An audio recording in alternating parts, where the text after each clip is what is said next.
Hey guys, it's Josh back again with another active tour travel guide. This time we're in San Luis Obispo, a place where the hills are draped with grapevines, history, art, and culture are around every corner, and the Nine Sisters lead you to the sea and sea otters if you're lucky. Now, in the coming weeks, I have videos out for Big Sur, Monterey, Solvang, and I just got back from a trip from the East Coast to see my family, so look forward to seeing a video on Baltimore, Myrtle Beach, and Charleston, South Carolina.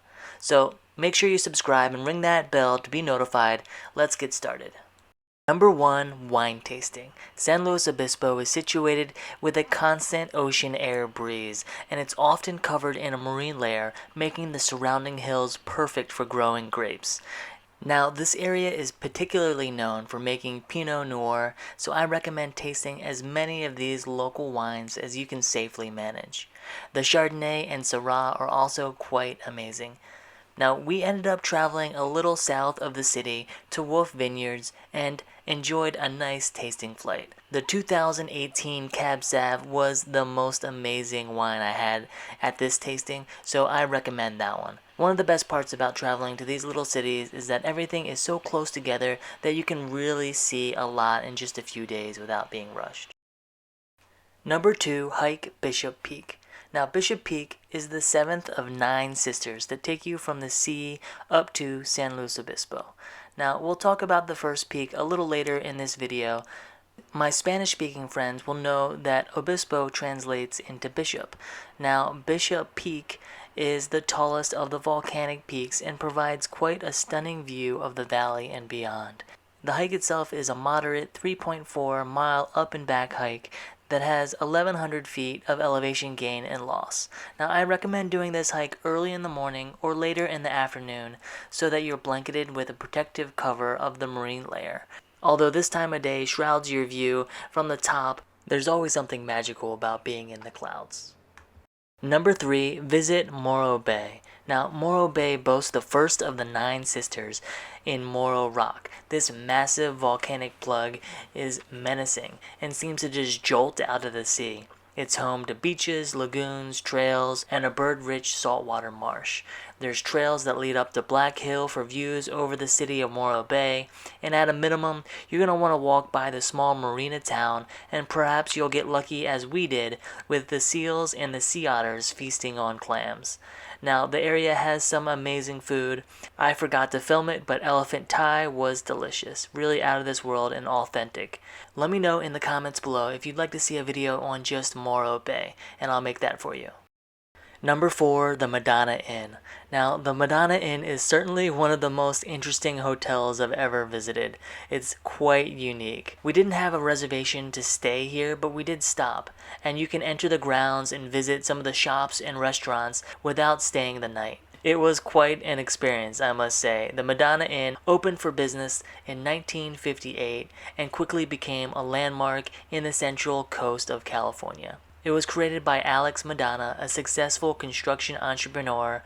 The unique architecture and interior design is fascinating. I don't ever remember recording a bathroom before, but this one was absolutely absurd, with a waterfall urinal and a clamshell sink. Now, wow. Let me know in the comments below if you've stayed here. Let me know if I should go stay there. It seems like a place that I definitely want, just spend one night. Number 5, the San Luis Obispo Museum of Art. Now, the San Luis Obispo Museum of Art is the heart of California's Central Coast art community. It showcases homegrown art and displays a cultural diversity with its curated collection. Now, it's located in downtown, and best of all, the admission is free, making it accessible for everyone. Now, Kyla and I stumbled upon this showcase, and we were super happy that they let us walk in and carry my dog Iris around the museum as well, truly opening up their doors to everyone. The museum is small and didn't take long to walk around, but did make a big impact on our trip to San Luis Obispo.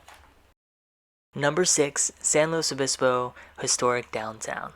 Now, the historic downtown is full of shops, bars, and restaurants, making it for a fun time of window shopping and exploring the hidden alleys and walkways. They often have a theme downtown, and all of the shops and restaurants and owners participate. When we visited, the Flower Festival was happening, so many of the shops had flower paintings on their windows. Number 7, the San Luis Obispo Mission. Now, the Spanish mission was founded in 1772, and the mission has a museum, a garden, gift shops, and when COVID slows down a little bit, they have guided tours as well. So far, I've been to 3 of the 21 California missions, and I'm hoping to visit the rest of them in the coming years. They are really beautiful, and we were lucky enough to see a wedding when we visited.